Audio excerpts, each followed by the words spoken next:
Broadcasting live from the Business RadioX studios in Phoenix, Arizona, it's time for Phoenix Business Radio, spotlighting the city's best businesses and the people who lead them. Business Radio, broadcasting live from the Max 6 Entrepreneurial Center right here in Tempe, Arizona, where we help build businesses and connect you with the right people. I always laugh when I hear that intro. We've been using it for almost 7 years, and I feel like I'm very 70s, very 70s radio.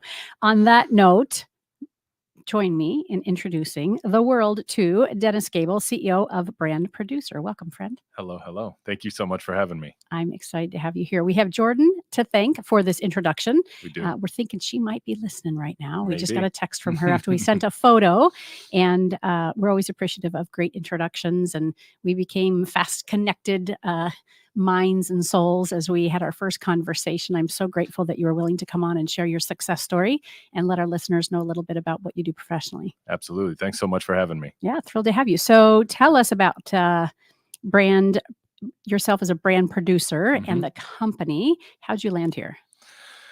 That's a great question. Lots of pitfalls, lots of failures, lots of attempts. And, you know, I've always been a fan of music and I was in a band when I was in my late teens, early 20s. And, you know, just being a fan of hip hop music specifically, I've gotten to see what good production can do to mediocre music or taking artists that had the capacity and it was a good producer, Rick Rubin or a Timbaland, or, you know, somebody that could really speak into, here's the magic that you haven't yet unfolded.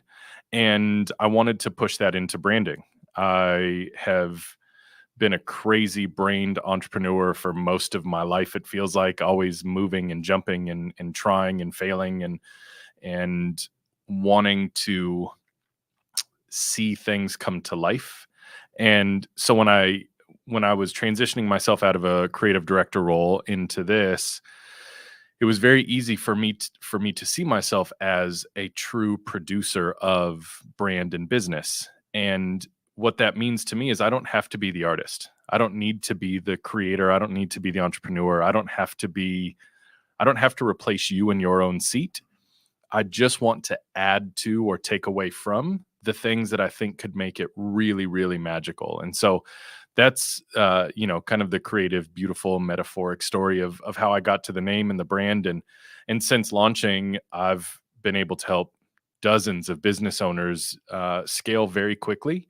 One of my favorite clients, we worked together for years. Our first year working together, they saw an 83% increase year over year in revenue. And so it's really fascinating what just a little bit of, you call it magic, but it's intuition and it's wisdom and it's experience and it's all those things. But when you can bring that sort of magic to a business where people are typically slightly different brained than me, they're more data or they're more insight, and I'm here 30,000 feet in the clouds. I'm in a Southwest jet flying over looking, going, oh, I see something down there. And then being able to add some of that to it. Yeah. Helping us be able to articulate our vision and purpose. Mm-hmm. We need people like you.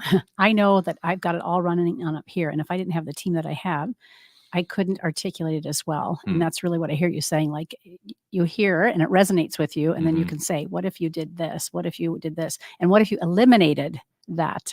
I hear it's both. Yep. And it's from the execution of the brand, right? So the logo, the color, the voice, the brand voice, how the copy is written, who the copy is written for, I think is one of the biggest shifts that I help companies really make, is going from internal to external, going from focused on how good we are at what we do, and then changing that to focused on empathetically how we actually help you with our service, product, etc. Those are some of the biggest elements, and really they're small tweaks. But as you know, being an entrepreneur, when it's all stuck in your head, even myself, I have to call on friends that are better than me, more talented than me, have insight that they have to get me out of my own head in order for me to execute certain things as well. So even I need my own help and my own service when I can't quite get there. So as I was reading your bio earlier, and you had just mentioned it, you had been in a band and you have a great love for music all your Mhm. life. I didn't know that part as we got to know each other, but I did know that you spent some time as a pastor, I did.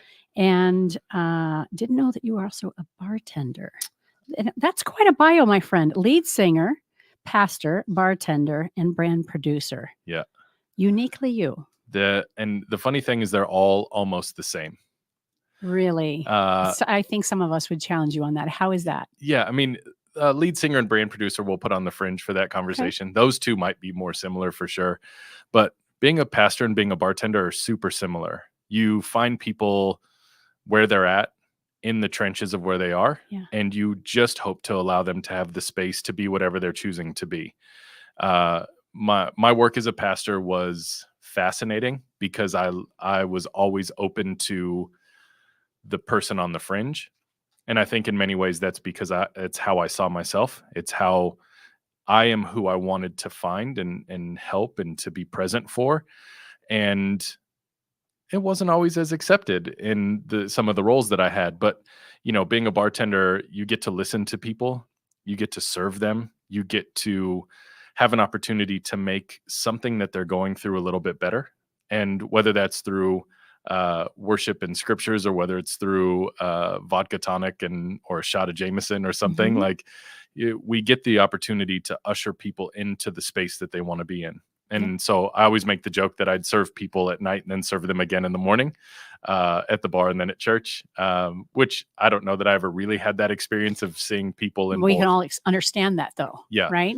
Yeah. Yeah. We might be sitting at the bar lamenting or having struggles and trying to work our way through it with that drink in front of us, or a friend, or lack of whatever. And then that next day, waking up, fresh day, maybe still some heartache and some pain on our mind, and looking for a connection again, just in a very different way. Yeah. Yeah. I love that. Yeah. I think they're very similar. And I think most of my experiences just show my desire to connect to people. And that's one of the beautiful things about what brand producer became, is it became less about the logo and the color and the thing. And it became more about, who are you in your business? And are you being true to yourself? Are you being true to your customer? Do you have a certain sense of integrity behind what you're selling and what you're offering? Or are you just selling things? Or are you just pushing products? Are you just, trying to hustle a service? And so that became the bulk of what I ended up doing, I think, in brand producer is for a lot of my clients, it was about the brand and it was about the execution, but we did so much internal work that they didn't even know they were signing up for. It's kind of like being a pastor who bartends, very similar. People come to the bar and they don't know that they're going to be served by somebody who's also going to be preaching in the morning. And that has been a really fascinating part of the journey. It's interesting. The more interviews that we've had over the last 6 years that we've had the studio open, we have talked to people like you, whether they're on the marketing side, the digital agency side, the creative side, or the branding side. We're having more and more of those conversations that we're, I think, at a place in business where people want to be in alignment with themselves and the product and services that they offer. And we don't always know how to do that. And so it's great to hear you say that's what you stand on. That's your gift. That's your skill set. It is. And it's hard to put into words because intuition is not a hard skill. Intuition is for you. Well, no, I'm saying it's not a skill you write down on paper. A tangible one. Right. Got it. You don't go to college to learn how to be intuitive. You just either have it or you don't. And that's one of maybe the most powerful things that I bring to the table is my ability to sit in a room with one person, 10 people, 500 people. And even now when I get the opportunity to speak publicly, I don't even outline. I know what I'm going to talk about, but I let the energy of the room guide which pieces I think they're feeling or what they believe is most important to them. And that intuition is a really powerful gift that's hard to put onto paper. Let's go back to the art of branding, the logo, maybe even the text or the font or whatever. Yeah. How important is that, especially in today's business world? Is it important? It's such a beautiful question. And the way that you asked it is really beautiful. Because the way that you asked it was, is it even important? Um, I I think the general masses who we can split people into categories, is like the general person isn't looking at something like kerning, which is the space between letters. Kerning. Kerning. That's a word. It is. And it's one of my favorite parts about how to create logos and typefaces and bring it all together is that there's enough space between the letters that it's legible, whether it's large or small. Or Yeah. so the average person, A, doesn't know that that's a thing, and B, they're not looking for it. And so with products like Canva, even the accessibility to Photoshop or Illustrator or things like that, or apps on our phone that we can quote make logos very quickly. Are most of them okay? Sure.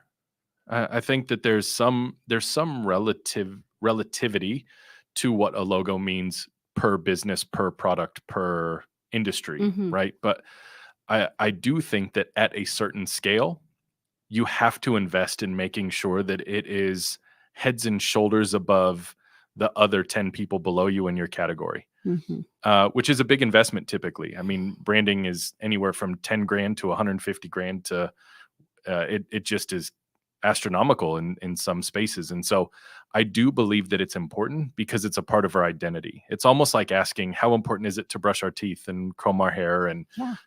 put on clothes that match? And colors and shapes and fonts are that way. If you have two fonts that don't match, is anybody going to make fun of you for it? Probably not. Would But they even notice it thoughtfully? Probably not, but they will Mhm. and not even know why it doesn't resonate with them. Yeah, if you wore pants and a shirt that went together but didn't match, Mhm. people are going to notice. Mhm. They're not going to waste time on it. They're not going to spend time on it. But I think that those are the intangible parts of branding that big brands like Coke, Pepsi, McDonald's, etc. That the reason they spend millions of dollars on brand identity and making sure that those pieces line up is because when you have that sort of focus, and I think we see this in our society too, people with the most eyeballs, they pay attention to how they're dressed. Mhm. People with less eyeballs pay less attention to how they may present themselves. And it's just about presentation and identity at the end of the Mhm. day. And so if you're going to invest in your identity, you should probably do that. Right. But I do think that there are some things, not to make it too like esoteric and deep, but do colors matter? Color theory is a real thing. Yeah. But I do believe that we're inundated now with so much color all of the time that it's less effective as it was 20 years ago. When color theory was really, really, really important in terms of green versus red versus blue, I think it's less important. Yeah. So at the end of the day, pick your two favorite colors and let's move on. You know what I mean? But the story that they tell together Mhm. and the way in which they tell that story in one look that matters. 100% it matters. Yeah. And that's where I think the starting off place is, Canva's a great tool. Yeah. I hated it for a long time because I was like, I went to school for graphic design. You can't replace me. And I've been replaced very quickly. Yeah. And so Canva's a really great tool, but it's not built to create brands for established companies that are doing millions of dollars a year in revenue. Mhm. It's made for smaller mom and pop, maybe one off, I've launched a couple products and things over the years that I shortcutted the process a little bit because I didn't know what it was going to become. Mhm. And so I just think there's a variable there of Yeah. vision versus intentionality versus purpose versus bringing it all together. Yeah. I'm going to take us back to kerning. Yeah. And I know that I'm going to do this, but I'm going to get esoteric on you only because Yes. I know, right? I know you and I can do that very quickly. The reason why I got so excited and got chills up my back when you used that word to describe the space between the letters, if that's kind of blended down. In my life as a coach and in my life just as a journer and an outlier, I often, like, there's this palm tree out here right now. And then, Mhm. of course, the trees over there. When I'm stressed, I will tend to look at the space in between the leaves Mhm. and the branches because there's expansion in there for me. Hmm. And so I never even knew there was a word. I mean, I know that when you do a logo, you have to have it framed or whatever. That's the white space. Mhm. I know some of the very, very basics. I've never heard it explained like that. And so for me, I went, oh my gosh, I tell people when you're stressed, I work with my clients, when you're stressed and you're feeling like everything is, you're just pressed right up against it, go out into nature, look as far as you can through things and find that white space. And then Wayne Dyer has this beautiful meditation using the Lord's Prayer. Mhm. And he has you, it's called Getting into the Gap. And he has you focus between the letters of each of the words. And then he has you go into the space and the gap in between those letters and words. So anyway, nothing about branding, but I knew that No. Dennis would love that. Or Yeah. maybe it has everything to do with branding. I don't know. I think it has everything to do with branding. You know, when things are smushed together, you don't really have vision of it. It all becomes the same. It all becomes the same color. It all becomes the same shape when it's all smushed together. And when you allow things to breathe, you allow it to have its own identity. You allow it to have its own space. You allow it to have its own flowing organism experience in the world. And I think the same is true. And kerning is legitimately my favorite part of branding. And it's the thing that I will nitpick the absolute crap out of if I have an opportunity, is because there's in the space between the letters. And if a letter has like an S as an example, it wouldn't be necessarily the same distance apart as an M and an N, because that curve visually, if you put them literally the same space apart, the S will look too far away because the way that curve is. And so you have to bump it in just a little bit. And so there's so much beauty in the detail of what that does to typefaces being legible. And one of the variations of the brand producer logo is just the letters, but they're all spaced very far apart, it seems, just on first glance. But it's very intentional. It's so that nobody misses a letter, because I'm already missing the vowels. Right. Yeah. For our viewers and listeners who haven't seen the logo, oh, shoot, I already stuck it in my backpack. Brand producer is the name of your company, but it's all the vowels are missing. Correct. Yeah. Correct. And most of that is because it's easy to buy a website, a domain name, if there's no vowels. Good. And so no one else is asking $50,000 for it. Nope. Nope. Not on that one. And so some of it was ease and some of it was uniqueness, you know, and a lot of it is the story. People go, what does that say? And a few years ago, I did a reel on Instagram because people would just say burn producer and they'd smush the letters together anyway. I love it. And so I did a reel just trying to make fun of that. But I think what you mentioned something that's really beautiful, and that's just being willing to see the space. Yeah. And as you know, being a coach, humans in general, but entrepreneurs in this particular space or high-level business leaders, if we don't have kerning in what we're doing, we don't have that space, we don't have the ability for it to breathe, we're literally just looking at a mush of things in front of us and going, what do I do? And that is so overwhelming. And so I think your ability to see and coach people through that space is really, really beautiful. Yeah. I love it. We were talking about tattoos. Obviously, we were talking about tattoos earlier. I don't even have any. I think that might be my next tattoo. I draw them on. Can you do the artwork for me? Sure. It'll be perfectly spaced. I promise. I count on that. I expect that. I love it. What would you say is really like the most common hurdle that clients have to get over when it comes to branding? And then part of that comes to when they're working on branding, but also working on with a consultant like yourself. The biggest hurdle is thinking that they're invisible. 100% of the time, in my experience, what do you mean? I've worked in a lot of different industries. Been super grateful to be versatile in that way. But most entrepreneurs, let's say 20 employees or less, or the leadership team is just a couple. There's always this fear that people aren't going to know what I do. They're not going to know what I stand for. They're not going to know what service we offer. And so in the branding process, they want to put if they're a tree trimmer, they want to put a chainsaw in the logo, or, a tree specifically. Or if they're a real estate broker, they want a house to be in the logo. They want it to be so obvious in fear that they're not going to be seen. And what I've had to try to help people understand, and sometimes I fail at helping people understand that their uniqueness and their value, if they'll stand on those two things, will speak so much louder than the super obvious icon we have associated to your name. Mm-hmm. And so invisibility, when I say that, is I believe people are afraid of they're afraid of being invisible in a world where there's so much media and so much noise and so many competitors in quotes, and that we just want to be seen. Mm-hmm. And the personal human loving side of that always went back to, you're worthy of being seen, whether as an entrepreneur, but also as a business, but also as Yeah. that kind of builds out, and then forcing that into how we execute the brand.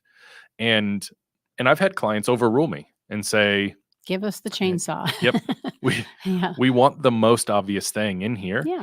And sometimes it works, and Yeah. sometimes I think it's a huge miss. But I think that's the biggest hurdle, is the fear of being unseen. Mm-hmm. And being able to work with so many different types of businesses, so much of that beauty is when we go the route that I'm advising, and then the business grows. And then the business card comes out looking amazing. And then the execution of their website is lovely. And then they're standing on all of these other pillars outside of just the most obvious thing. Mm-hmm. Fascinating. It's a weird journey. Yeah. And I look at it from such a unique angle. There's a lot of brilliant branders in the world, and people that do work similar to me. And one of my very best friends, his name is Nick. He lives in Atlanta. He's easily 100 times more creative and more talented than me, just in general. And we have these conversations all the time of the struggle of trying to get people to see layer 3, not just layer 1. Mm-hmm. Layer 1 is often execution, sales, rinse and repeat. Layer 3 is longevity of clientele. It's nurturing relationships. It's building trust. It's allowing people an opportunity to really sit in your space as a company. Mm-hmm. And it's that is equally maybe as challenging to get entrepreneurs to believe that they have an identity that's worthy, that they can stand on, and that identity can be wrapped in their own integrity, in their own authenticity, and their own value, and also that they're worthy of and valuable to nurture people into an atmosphere that they're creating, that and be paid for it. 100%. Yeah. Yeah. You remind me a lot of a former business partner of mine, Tara Voss. Brilliant when it comes to branding and seeing things visually. And we owned $99 Social together with a couple other partners and sold it, which was what gave me the leverage to open Phoenix Business RadioX and an automotive shop, actually. I didn't know that you own $99 Social. Did you not know that? You're familiar with them. I am, yeah. Yeah, that's been 8 years. 8 years ago we sold it. There were 5 of us. That's awesome. I was chief operations officer. I had the whole writing team, content writing team. We went from 9 up in Anthem that actually physically came to our location and wrote on behalf of our customers. And then we expanded in the year and a half that I was brought on board to prepare to sell it, build it to sell it, right? Yeah. We went to, I think we had 140 content writers all over the country. By the time I left, and so I was responsible for that team and managed that. That's funny. It's not something in fact, I don't think I've ever mentioned it on air. Maybe the first couple of years that I was running the studio, but yeah, isn't that funny? Yeah. And that's such a different animal when it comes to social media. I haven't even looked to see what they're doing these days, but I do know that they're still around. But Tara and her then ex-husband, great guy, they were the brains behind the whole idea and the whole concept. It was just a little bit of at least when we had it, a little bit of a cookie cutter, like, oh, you're a landscaper. Here's great social media content, that can be slightly customized, but this is the kind of thing you want to do back when social media was just starting to kick off. And it worked. It made a lot of sense. And I know that they're still doing variations of that today. And all of us have stepped away successfully. So yeah, That's how cool so is that? cool. Yeah, very fun. Well, thank you. I haven't thought of that in a long time. However, the reason I mention is because Tara just blew my mind when it came to these conversations around how important is the word aesthetics. Can I use that word? Yeah. How important that is Because when we see something, we have a reaction, response, and emotion to it. Mm. And it's so much more than just seeing it, right? We want to be able to sense what it would be like to taste it, touch it, feel it, Mhm. have a relationship with it. What does it represent and all that stuff? And so, yeah, at some point, I'd love to introduce the two of you. Cool. Yeah, very cool. That'd be awesome. And I don't want to take away from My your notes? Yeah. They're your But, notes. the aesthetic that you mentioned is so interesting because we see it ebb and flow. When you were doing the work with 99 Social, social media was relatively new in terms of an advertising outlet, Mhm. and then aesthetic went to heavy production, and now it's drifted back to very low level production. And I think we're seeing another dip. So like the aesthetic of high quality photography or high quality videography, it just ebbs and flows. Mhm. And the aesthetic of that is just really fascinating for me to watch Mhm. because it's like fashion. Like post COVID, I really question myself if wearing a t-shirt would be okay. Here today? Yeah, You because did typically just I fine. would wear a polo and Right. do the dance and do the thing, but this is really how I feel the most comfortable. Good. And post COVID, I think that there's a lot of freedom for people to wear what they want to wear, and their aesthetic gets to be a little more flexible. And Mhm. we see that same thing in media and branding and all of that stuff as well. So Yeah. I didn't want to take you off of your No, notes no, about no. me, but that came into my brain. I love it, and I appreciate it. We've talked a lot around, really who you are, right, as a brand producer and as an individual and a professional. I'm sensing that you've done some inner work, having been a pastor as well. Maybe there's an assumption there. And you kind of alluded to you like to do this work because you like to help people be seen Mhm, for who they are and help bring that out in them. mhm. Um, how did Dennis land there? Like, are there life experiences that you'd be willing to share Sure. that a and I asked that because for me, like with Phoenix Business RadioX, I've done a lot of things. I was a third grade teacher. I was an assistant principal. I was a Mary Kay director driving a red Grand Am on my way to the pink Cadillac. I mean, I've done a lot of stuff. And this studio is the culmination of everything. And Mhm.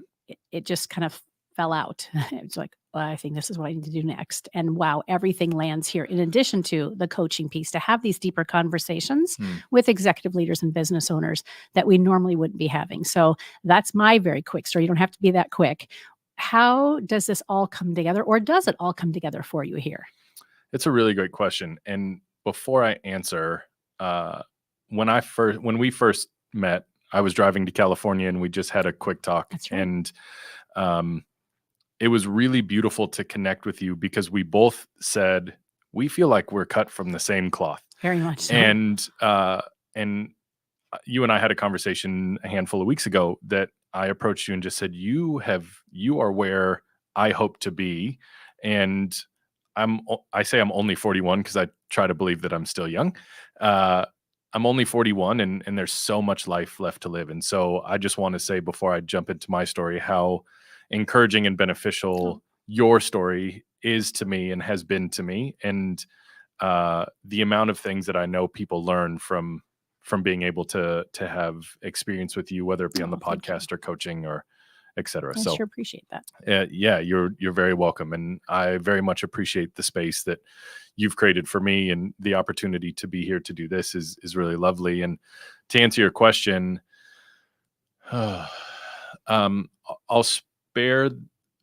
spare so many details just because of time, but I didn't learn how to be a good human as a child, and then I learned that I was a very charismatic, attention-seeking, attention-grabbing human, and so Gosh, that is why we get along so well. I learned that very young that like people wanted to be around me, and I was funny, and I was this, and I was that, and so I had people always wanting to be around me. And then when I was in the band, that was another expression of like, God, people just want to be around me. And funny you mentioned that me being a pastor may have led to some of this work. And the truth is that early into I didn't become a Christian until I was in my late teens. Started to execute that as a young life leader and some other things. And I found a practice of journaling Hmm. that really was helpful. It was often centered around studying the Bible as well. And so it was like half me, half Bible studying, etc. But I carried that for a very long time. And then I fell in love with the concept of vulnerability. I had somebody tell me a handful of years ago that I was Brene Brown to them before Brene Brown was Brene Brown to people. And what I've learned now is that I didn't know anything about being vulnerable. What I knew then is the power of it, that when you're willing to be first, when you're willing to really allow yourself to be wounded, which is what the word means, it allows people the space to exist. But I still had my arm out. I was just telling facts. I wasn't particularly being vulnerable. I just was telling more truths than other people were willing to tell. And then I got married. The hard part of my story that I'll share without, while also protecting my ex-wife is, I made a decision to be unfaithful to my ex-wife, and that essentially was the end of our marriage. And on the heels of that, I had so much shame, and I'd never really experienced shame in that way. I had experienced church guilt, and church guilt from shame. Church guilt is like, oh, you slept with somebody you shouldn't have, or you got drunk when you shouldn't have, or you bad boy, you shouldn't do that. Shame is an entirely different beast. When I was going through that and actively acting out on that, I was like vomiting every morning, like, not to be too much on it, but the shame was like physically affecting me. And so after we decided to part ways and really do that, she was very honorable and still allowing me space with my kids, and I took that space, and I had to live. My friend Nick that I mentioned earlier, we actually lived with him and his ex-partner, and they allowed us the space to like be our own little family amidst their family. And shortly after that, I started to go to therapy, and I sought out a type of therapy called EMDR, and it was so helpful for me because I specifically focused on my relationship with my dad and childhood things that just wouldn't go away. And then I became sort of obsessed. I started a podcast in 2018 called Self to Society that I still do 5 years later. And the evolution of that story, like if people were to listen to episode 1 to episode 118 or whatever it is, like, those are almost two different men, I think. And I really started to dive into what it meant to heal. And, there's all these terms of toxic and non-toxic and healthy and unhealthy and all of these things. And I think generally my level of presence in the world, my desire to be charismatic, my desire to show up, I often overrun people unintentionally. And so I started to learn how to say things to myself like, Dennis Allen Gable Jr., I love you. You are more than enough. You are not too much. And I bawled my eyes out the first time I ever said those words. I was sitting in my shower in the bathtub, like with the shower water running, and just sobbing, trying to say those words. And then I've built on those practices, and I've had to create my own. There's not very many people guiding. There aren't very many men guiding men into what it means to be a balanced, and balanced is a relative term, and to live into their masculinity in a way that doesn't hurt themselves or other people. And holds their uniqueness. I am unequivocally confident in what I am. And that has taken a long time. And concentrated focus, intentional focus. Very much. Yes. Some of my friends think I'm a lunatic and that I'm too hard on myself and that I'm, I don't give myself enough grace and all that. But what they often don't see is that it's like going to the gym. Every time that you absolutely destroy your body in the gym, it has the ability to rebuild itself and be stronger. And so with my own mental health, my own experience, my own practical application to living in a world where I feel like I actually, for the first time in my life, have integrity, which is fascinating. I have destroyed my brain and my heart to let it be rebuilt and to allow it to get stronger. Right. I get it. And it's not for the faint of heart, that's for sure. It's But the hardest work you'll ever do. The work is never done.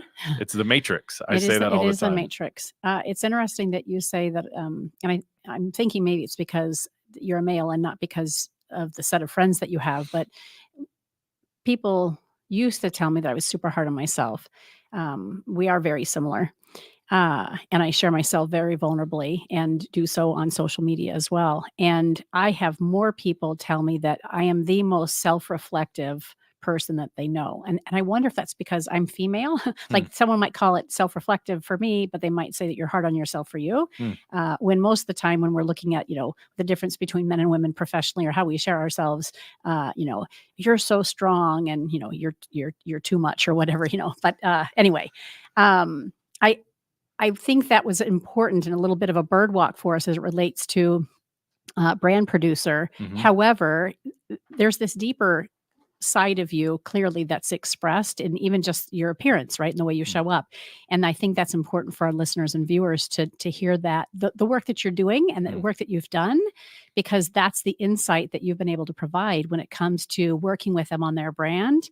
In addition to that younger kid who knew he was a magnet, maybe didn't understand why, had some things happen in life, as we all do, that help shape us. And sometimes we're like, gee, if I could just not have had all those things happen to me, I could be XYZ and so much better, so much more. And you and I have come to a place to know that in reality, those things that have happened to us, those life experiences, are exactly why we show up like we do today. And 100%. we can heal the parts of us that say, I'm not worthy and I didn't deserve this or whatever that stuff is. And yet we're still who we are because of those experiences, even after we've healed ourselves through them. Yeah. And it's taken a lot of practical application, personality typing systems, tests, different types of therapy, different methodologies. Dr. Richard Schwartz has internal family systems. That was super helpful for me to look at the defense mechanisms and be able to speak to these things. And, the thing that I'm most grateful for is not even my life and how I'll work it out. The thing I'm most grateful for is that I have a 10-year-old son. I have a 16-year-old daughter and a 10-year-old son. My 10-year-old son gets to understand what it feels like to be accepted as whatever sort of man he is in our home. And that's the opposite of what I experienced. If I didn't live by certain rules and codes and do the thing or not do the thing, then there was all sorts of words associated to me and my identity. And my son gets an opportunity to be who I wish I could have been. And that's having him has been the wildest mirror of all time. Oh, they will do that to us, won't they? That boy has helped me heal so much of myself because he's very similar to me. He's loud and he's a magnet to people, and he never stops talking and he never stops asking why and wondering and being curious. And the most beautiful gift he's ever given me is the ability to see myself as a boy who just wanted to be told, I love you and I'm proud of you. And that poor boy, he gets to hear those words all the time, like probably more than he understands, but he really is. I don't know what happens when we die. I don't know what all of this even means, but I do know that whatever I'm here for, he gets to be here for something better than the things that I've had to go through. I love that. Amazing. Outside of your work life, professional life, what do you enjoy doing? Are you still playing music? You still? There's a guitar that hangs on my wall. It's currently dusty. Music. I'll talk about music for a second. Music is one of those things that I've aged myself out on, unintentionally. I have friends that are producers and writers and musicians and things, and I always wonder what if I was in a band again? That would be so much fun. But also what 41-year-old dude just starts a new band? I don't know. That's one place where I'm not super kind to myself. So currently no music, even though I think about it relatively often. I play basketball. I play in a men's league, and I'm probably the second oldest person in the league, which is fun and keeps me vibrant. I don't know. Keeps my knees sore, that's for sure. I play basketball.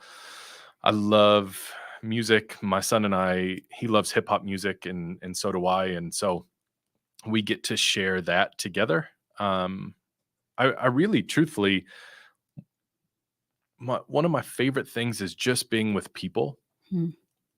And it doesn't even matter what I'm doing. I hear you. Like last night I was with my best friend and a couple guys that his son plays baseball, and a couple guys that are dads on that team. And we just had really rad conversation, and that is an ideal evening for me. Just to be with people is one of my most favorite things to do, to help somebody laugh, to allow somebody the ability to be present with themselves, or even dismiss some of their day. It doesn't even matter what it is. We could do karaoke. We could go play pool. We could, play darts. I used to play disc golf a lot. I play sometimes now. It almost doesn't matter. If I'm with people, I'm here for it. Yeah. I can't remember who I was on the phone with the other day. Some new acquaintance related to Business RadioX. And I can't remember. We were talking about being an artist or being like an expert at something. And I said, I'm just good at being with people. Like I really just love being around people. I don't know that this is you, but for me, the older I get, and I am a little bit older than you, quite a bit, while I love being with people, if it is a large crowd, like a networking event, whether I'm hosting and speaking or I'm just there as, a participant, I have to tap out after a certain amount of time. And then it usually takes me at least several hours, sometimes even a couple of days to unravel a little bit. Do you find that? I mean, like I'm really good on one-on-one. That's why I love Phoenix Business RadioX, because I can do a small setting and have these deep conversations, very focused, concentrated, and be like, I'm full, good. However, when I'm out just socializing and doing maybe some of the smaller talk, it becomes harder for me. Is this where we're different? No, you're just barely older than me, by the way. No, you said you're 41. Yeah, yeah, just barely. That's very sweet of you. What's fascinating is I've been an extrovert my entire life. You put me in a room of people, or learning solitude, probably the last 2 years has been mind juggling for me, because I now really love being by myself, and I never did. But also, if I'm in a room, I love that room. Yeah. And the fascinating thing for me now is that I've exchanged extroversion for empathy in some ways. And I just feel more, where my extrovert used to just be on and present, and I'm not soaking it in. I'm just giving it. Now I'm soaking it in. I'm overhearing conversations, and I'm feeling people's energy. And I've grown into an element of empathy that I didn't have before, that I didn't really know that I was capable of. And that gets exhausting. Yes. Carrying so much energy and so many stories and so much of people's journeys, that's the thing for me that makes me want to just run home and put on Netflix and literally do nothing. So the older I get, and maybe the more aware, the more present with myself I get, the more I have to eventually tap out. Where before I could, a 5-day conference, cool. Bring it on. I'm here for it. And like you, I still love it. Give me the 5-day conference. I will be all up in that and love it. And I will also schedule on my calendar the next 5 days of solitude and peace and restoration and all that, because I finally have learned. And sometimes I forget. Most recently, I've had a very busy schedule, both professionally and personally. And I've had to say to the people closest to me, I need to step away. It's not about you. I just need to breathe, and I need to bring it all back in, because I kind of have left my container. So anyway, fantastic conversation, not just about brand production and you as a brand producer. So thank you for being willing to kind of just do the tangled web we weave and go into the space in between the leaves and the branches and kern. Thanks for kerning with me. Oh my God, it's seriously my new favorite word. It was my pleasure. Is it Kearn? Kerning. Kerning. Mhm. Totally my new favorite word. Please create a little tattoo for me with that. I So will. I love it. How do people get in touch with you as it relates to you as the brand producer? Let's talk about that. And then I want you to come back to your podcast as well, because I guarantee people who are listening and paying attention are going to be curious to follow you there as well. Or maybe it's the same. For all things, I've reduced it down to just Dennis Gable on Instagram at Dennis Gable, DennisGable.com. I've sort of rebuilt my identity to hold all of the things that I contain. Mhm. And where I used to have different individual sites for every project, now everything, you go to DennisGable.com, you can find whatever you want, including the podcast. But they all have these kind of separate Instagram accounts so that I can tag them and repost it. Perfect. But none of that is all that relevant. Okay. Just Dennis Gable's easy enough. Dennis Gable. And the name of the podcast again? Self to Society. Yeah. Can you briefly tell us about how you landed on that title? My daughter named it. Oh. Yeah. How old was she when she named it? Is she 16 now? 10, 11. Wow. And from her perspective, what was she thinking about Daddy? I don't know. I don't know. But I had given some words and some thoughts, and she was like, Self to Society. And I was like, boom. Sounds great. And what's funny is the first few years, it didn't really resonate with me. And then eventually I understood I'm giving myself to society. And then it clicked. But it was like 3 years into me having the brand that before it really clicked. I love it. Very good. So again, Dennis Gable, DennisGable.com, LinkedIn, Dennis Gable, Facebook, Dennis Gable. 52. You've got a 52 at the end of it. They assign us numbers, right? And then, of course, Instagram, Dennis Gable, and that's where we've connected mostly. I think we're on the other platforms as well together. Such a pleasure to get to know you. We've already talked about having you back again for some other projects that you've got going on. Yes. And so I look forward to that next conversation. Me too. When we have it. Thank you so much. Oh my gosh, thanks. I enjoyed this. And thank you again, Jordan, for the great introduction. She reached out on Instagram and said, you two need to know each other. And she was absolutely right. Yes, she was. You've been listening to Phoenix Business Radio, broadcasting live from Mac 6 Entrepreneurial Center. I need to swallow. I don't know if I've never done that. Some media leans left, some lean right, and we lean branding. Until next time, I'm Karen Nowicki. Thanks for listening.